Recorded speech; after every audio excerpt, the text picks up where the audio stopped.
The Steakhouse Prime was the kind of restaurant where people didn't just eat, they indulged. Nestled in the heart of New York City, it was known for its mouth-watering cuts of beef, high-class ambience, and impeccable service. The staff was hand-picked, the clientele exclusive, and the reputation untouchable. But for one waiter, Corey Daniels, the restaurant's prestige wasn't just a source of pride. It was a license to judge. Corey had worked at Steakhouse Prime for 2 years and considered himself a connoisseur of high-class dining. He took one look at a customer's clothes, their shoes, the way they carried themselves, and immediately decided if they were worth his time. If they were well-dressed, confident, and looked like they had deep pockets, he gave them the royal treatment. If they looked out of place, well, he had no patience for them. So, when a large, burly man in a black hoodie and sweatpants walked into the restaurant one Friday evening, Corey barely held back a scoff. The man's clothes were oversized. His sneakers looked well-worn, and he carried himself with the relaxed ease of someone who wasn't used to fine dining. To Corey, he screamed, "Out of place." The hostess, a sweet young woman named Rachel, greeted the man warmly. "Welcome to Steakhouse Prime, sir. Do you have a reservation?" "Nah," the man said, flashing a friendly smile. "Didn't think I needed one, but I'd love to get a table if you got one open." Rachel hesitated. Normally, a last-minute walk-in wouldn't be an issue, but Friday nights were packed. She glanced at Corey, who rolled his eyes. "We're fully booked," Corey interjected before Rachel could respond. "Reservations only." The man raised an eyebrow. "Oh, for real? 'Cause I see 2 open tables right there." He gestured toward a corner of the restaurant where 2 perfectly set tables sat unoccupied. Corey forced a tight-lipped smile. "Those are reserved." Rachel bit her lip. She knew Corey was lying. One of the tables was on hold, but the other was open. However, Corey had a way of making decisions that no one dared to challenge, especially not her. The man nodded slowly, his sharp eyes taking in Corey's dismissive expression. "All right," he said, turning as if to leave. Then, almost as an afterthought, he glanced back. "Mind if I just grab something at the bar?" Corey smirked. "Sure, but don't expect any special service." Rachel shot Corey a disapproving look as the man made his way to the bar and took a seat. Corey shrugged. "What? You really think a guy like that belongs in here?" Rachel sighed. "You never know who someone is, Corey." Corey chuckled. "Trust me, I know exactly who that guy is. Some broke dude trying to get a taste of luxury he can't afford." Little did Corey know, the man he had just dismissed so casually wasn't just another random customer.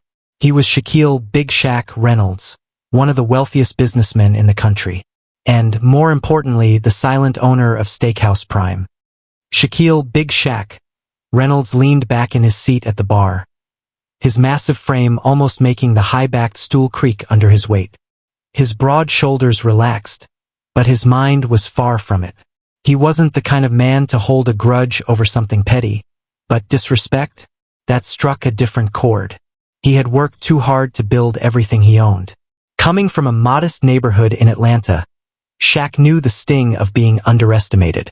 People had written him off when he started his first business, an auto repair shop at 23. By 30, he owned a dozen franchises. Now, at 45, he was a multimillionaire with a diversified empire, real estate, tech, even a production company. But out of everything, his heart belonged to Steakhouse Prime. When the opportunity came to buy a struggling restaurant on the verge of closure, Shaq didn't hesitate. He poured millions into a full makeover, bringing in the best chefs, renovating the dining room into a sleek, elegant space, and hiring a management team to keep the wheels turning. He chose to remain a silent partner, watching from a distance while allowing others to shine. Until now, as Shaq sipped a glass of bourbon, he observed everything. The lighting was just right. The music, a soft blend of jazz and R&B, set the perfect mood. But Corey was a problem. At the far end of the bar, Rachel approached quietly. "I'm really sorry about that," she said softly, careful not to draw attention. Corey, well, he can be a little full of himself, Shaq finished, a grin breaking across his face. Rachel let out a breathy laugh. Yeah, exactly. But I promise, most of us aren't like that. Shaq appreciated her honesty. What's your name? Rachel. Well, Rachel, he said, I like the way you carry yourself. You treat everyone with kindness. That's rare these days. Rachel blushed slightly but smiled. Thank you, sir. Can I get you anything else? Shaq scanned the dining area again. Actually, yeah, I'd love to try your best steak. Whatever the chef recommends. Absolutely, Rachel nodded, already turning to place the order. Shaq glanced over as Corey floated between tables, pouring on charm when he thought a guest was important. He shook his head slightly. He knew people like Corey, small minds trapped in big egos. But tonight wasn't just about teaching a lesson. It was about reminding everyone what Steakhouse Prime stood for. About 15 minutes later, Rachel returned with a gleaming plate, a perfectly seared, medium-rare tomahawk steak garnished with fresh herbs. She placed it in front of Shaq with careful precision. I told the chef to make it special, she said with a wink. Enjoy. Shaq took a bite, closing his eyes for a moment. The meat melted like butter, tender, juicy, everything he had wanted the restaurant to embody. Damn, he muttered under his breath. That's fire. From across the room, Corey noticed Rachel's attentiveness to the man at the bar. His face soured. Why is she wasting time on that guy? He murmured to another waiter. He ordered the tomahawk, the waiter replied. Corey scoffed. Bet he can't even afford it. He strutted over to the bar, feigning politeness. Enjoying everything? He asked. Shaq, still chewing, gave a slow nod. It's good. Glad to hear it, Corey said, his tone dripping with artificial sweetness. Then, after a beat, he added, the tomahawk costs $150. Just making sure you're aware. Rachel, still behind the bar, cringed. Shaq set his fork down carefully. His eyes, usually warm and inviting, turned steely. You think I can't pay for my food? Corey shrugged. Hey, I'm just looking out. You'd be surprised how many people come in here and can't cover the bill. Shaq tilted his head slightly, his voice calm but with an undeniable edge. And what makes you think I'm one of those people? Corey chuckled under his breath, mistaking Shaq's calmness for weakness. Let's be real. This isn't exactly a sweatpants kind of place. Rachel sucked in a breath. She knew Corey had crossed a line he couldn't uncross. Shaq didn't raise his voice. He didn't need to. Instead, he reached into his pocket and pulled out a sleek, black titanium card, the kind only a select few in the world owned. He placed it on the counter. Run the whole tab on this, he said, his eyes locked on Corey's. And while you're at it, tell your manager I want to have a word. Corey faltered. For the first time that evening, his smug demeanor cracked. Sure thing, he stammered, turning toward the back.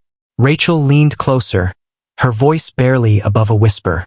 Are you someone important? Shaq chuckled softly. You could say that.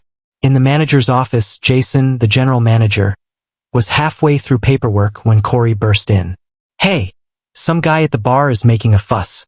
Wants to talk to you. Jason sighed, pushing back his chair. What kind of fuss? I don't know, Corey said dismissively. Probably wants a free dessert or something. But when Jason stepped out and caught sight of Shaq at the bar, his blood ran cold. He knew exactly who Shaquille Reynolds was, and that the man wasn't here for dessert. Jason rushed over, his heart pounding. Mr. Reynolds, he greeted breathlessly, offering a handshake. I didn't realize you were visiting tonight. About 15 minutes later, Rachel returned with a gleaming plate, a perfectly seared, medium-rare tomahawk steak garnished with fresh herbs. She placed it in front of Shaq with careful precision. I told the chef to make it special, she said with a wink. Enjoy. Shaq took a bite, closing his eyes for a moment. The meat melted like butter, tender, juicy, everything he had wanted the restaurant to embody. Damn, he muttered under his breath. That's fire. From across the room, Corey noticed Rachel's attentiveness to the man at the bar. His face soured. Why is she wasting time on that guy? He murmured to another waiter. He ordered the tomahawk, the waiter replied. Corey scoffed. Bet he can't even afford it. He strutted over to the bar, feigning politeness. Enjoying everything? He asked. Shaq, still chewing, gave a slow nod. It's good. Glad to hear it, Corey said, his tone dripping with artificial sweetness. Then, after a beat, he added, the tomahawk costs $150. Just making sure you're aware. Rachel, still behind the bar, cringed. Shaq set his fork down carefully. His eyes, usually warm and inviting, turned steely. You think I can't pay for my food? Corey shrugged. Hey, I'm just looking out. You'd be surprised how many people come in here and can't cover the bill. Shaq tilted his head slightly, his voice calm but with an undeniable edge. And what makes you think I'm one of those people? Corey chuckled under his breath, mistaking Shaq's calmness for weakness. Let's be real. This isn't exactly a sweatpants kind of place. Rachel sucked in a breath. She knew Corey had crossed a line he couldn't uncross. Shaq didn't raise his voice. He didn't need to. Instead, he reached into his pocket and pulled out a sleek, black titanium card, the kind only a select few in the world owned. He placed it on the counter. Run the whole tab on this, he said, his eyes locked on Corey's. And while you're at it, tell your manager I want to have a word. Corey faltered. For the first time that evening, his smug demeanor cracked. Sure thing, he stammered, turning toward the back.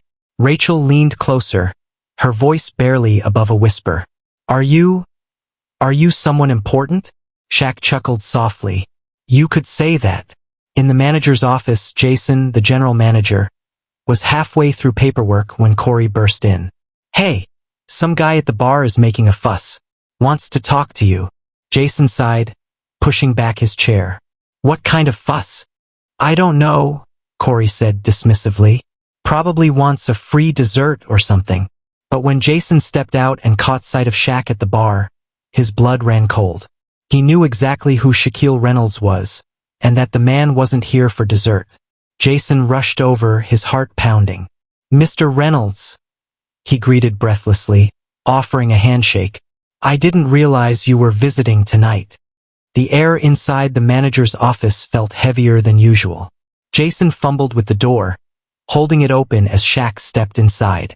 The office was sleek but small, glass shelves lined with staff schedules, invoices, and a framed certificate of excellence. Corey lingered awkwardly near the entrance, unsure whether to follow or flee. Sit, Shaq said calmly, but there was no mistaking the authority behind his voice. Jason dropped into his leather chair while Corey slid into the seat across from him, suddenly feeling much smaller than his 6-foot frame. Shaq remained standing, a towering presence who owned every inch of the room. For a moment, the only sound was the distant hum of the restaurant outside. Then Shaq broke the silence. So, he said, pacing slowly. You're Corey, huh? Corey cleared his throat. Yeah. I've been here for 2 years. One of your best servers, if I'm being honest. Shaq chuckled under his breath, though there was no humor in it. One of the best? He turned his gaze to Jason. Is that true? Jason shifted uncomfortably. Well, Corey is efficient. He knows the menu well and handles high-profile guests.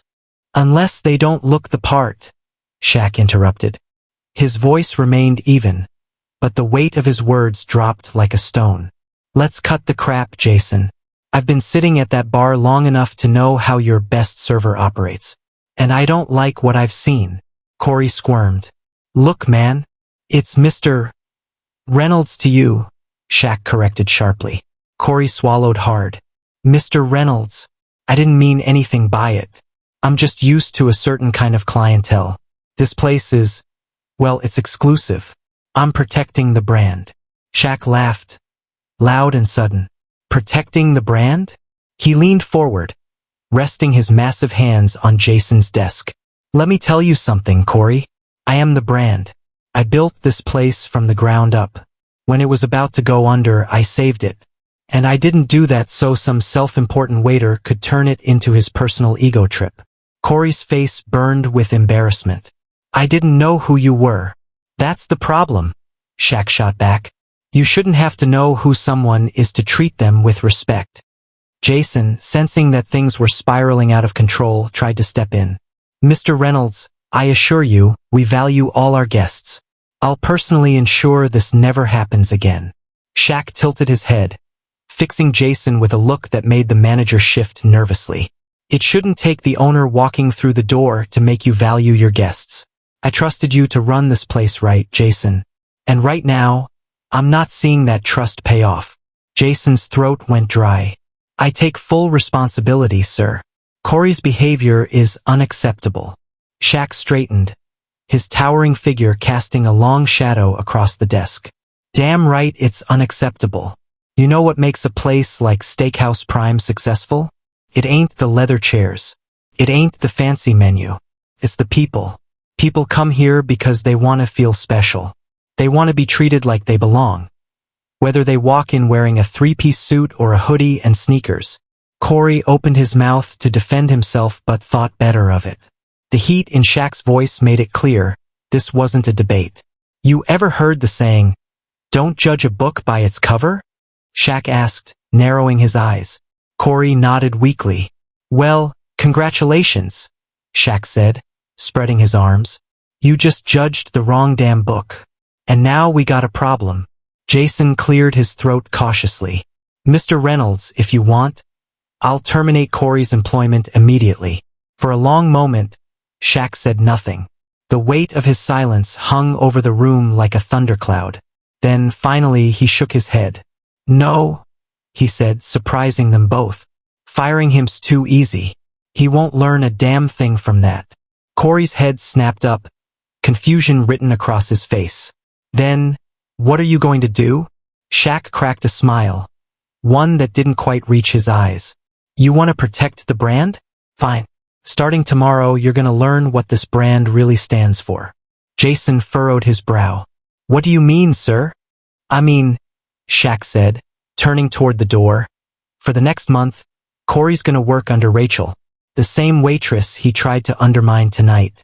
She knows how to treat people. Maybe he'll learn something. Corey's face paled. Wait, you're making me shadow a junior waitress? You got a problem with that? Shaq asked, his voice dangerously smooth. And no, sir, Corey stammered. And if I hear about you disrespecting another guest, any guest, you won't just lose your job. Shaq's smile faded. I'll make sure you never work in fine dining again. You feel me? Corey nodded, his pride shattered. Yes, Mr. Reynolds. Shaq turned to Jason, his tone softer but no less commanding. And as for you, tighten things up. I won't micromanage, but you better believe I'll be watching. Yes, sir, Jason replied quickly. Without another word, Shaq walked out of the office, leaving Corey and Jason in stunned silence. As he returned to the bar, Rachel approached with a hopeful expression. Everything okay? Shaq smiled genuinely this time. Yeah, everything's handled. She hesitated before asking, So, who are you, really? Shaq chuckled, offering his hand. Shaquille Reynolds. I own this place. Rachel's eyes widened. You're the owner? That's right, he said with a wink. And you? You're exactly the kind of employee I want here. Rachel blushed. Thank you, sir. Shaq leaned closer. And don't worry about Corey. He's about to get a whole new education. As Rachel returned to her duties, Shaq finished his bourbon, satisfied. Tonight, a lesson had been taught, and Steakhouse Prime would be better for it. The next day, the energy inside Steakhouse Prime buzzed as usual. Polished floors gleamed under the warm glow of chandeliers. The scent of sizzling steaks drifted from the open kitchen, and waitstaff bustled with the evening rush. But for Corey, things felt different. The cocky swagger he usually carried had vanished, replaced by a knot of anxiety twisting in his stomach. Today, he wasn't the star waiter. Today, he was a shadow following Rachel's lead, humbly learning how to do the job the right way. Rachel, to her credit, hadn't gloated. When she arrived that afternoon and learned about Shaq's decision, she had simply smiled and rolled up her sleeves.